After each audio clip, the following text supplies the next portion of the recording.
welcome you to the 148th Kentucky Derby. To me, we won just getting in. We've never been there before. We might not ever get back again. There was no pressure. The long shot of the race, Rich Strike. And my biggest thing was I wanted respect for Richie after the race. I know the odds are really long at 79 to 1, but what have we learned about the Derby? You never know. So my family and I grew up, and we would spend each day of the Derby listening to the stories of the horses and the home life, if you will.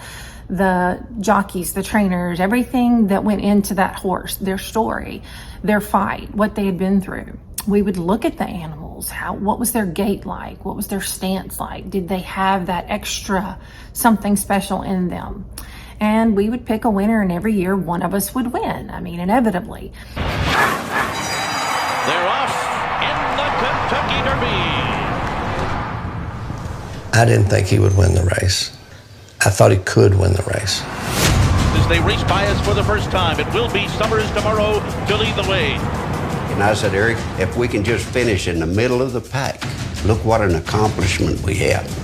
That opening half mile was, whoa, blazing fast.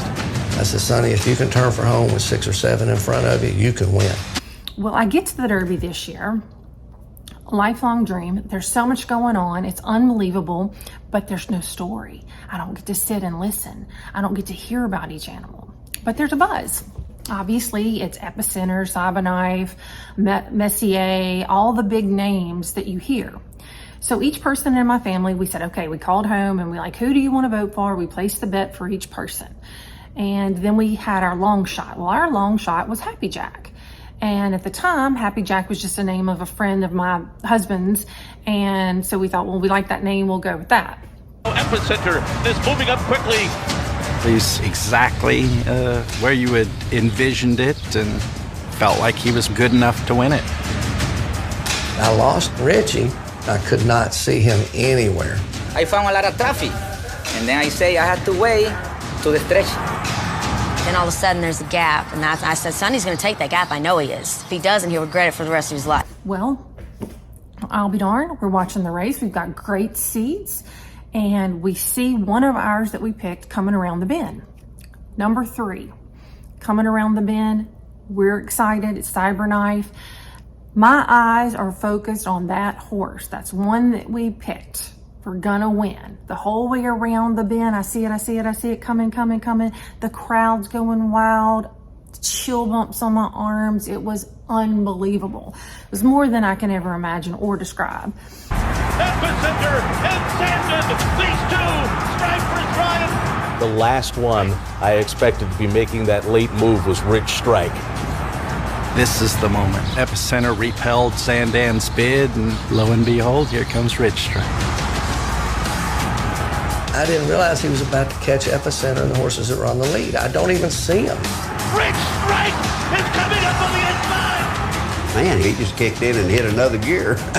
15 yards before the wire, I say, I think I got that race. Oh my goodness! The longest shot has won the Kentucky Derby.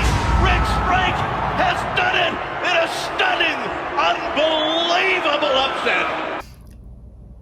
But then there was silence at the end. Nobody knew what to do. And I didn't know what was going on. I saw that my horse won. At least it looked like our horse won. But then it didn't win. There was this other horse that won. There was a buzz about Rich Strike then. And what last minute came around. I didn't see anything coming around the bend. I literally had to go back and Google the race to see this horse magically appear and make its way to the front from the very back.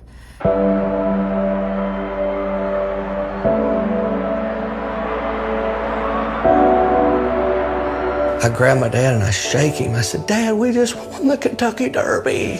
Absolutely unbelievable. That was the biggest thrill I've ever had in my life, standing there watching his horse pass that finish line. That's one of the biggest upsets in the history of the Kentucky Derby. Friday morning at 8 a.m., this horse was not in the race. This is the most unbelievable day ever. Impossible. It's not about me. It's not about Sonny. It's not about my team. It's about Richie.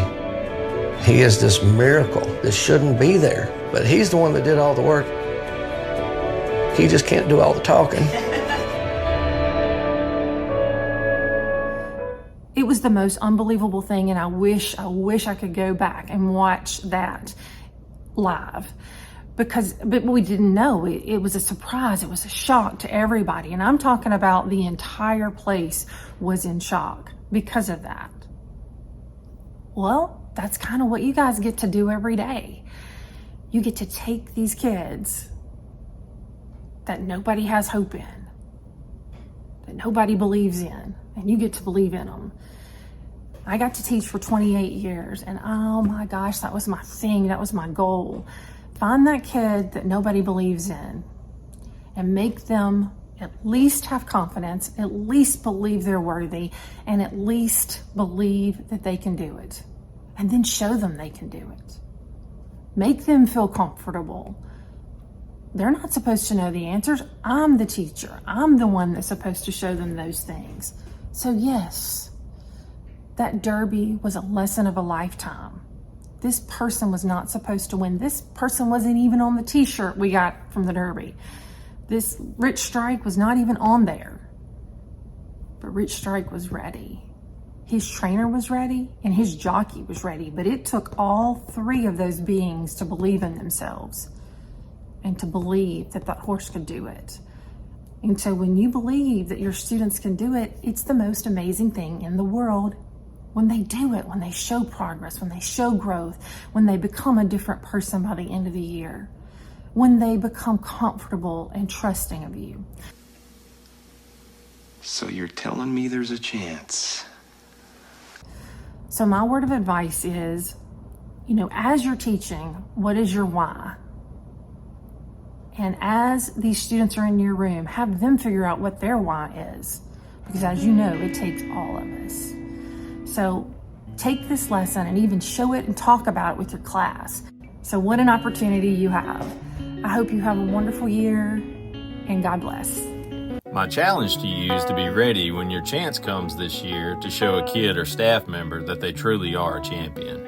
You're going to cross paths with students and people that have major deficits and obstacles in school and in life this year.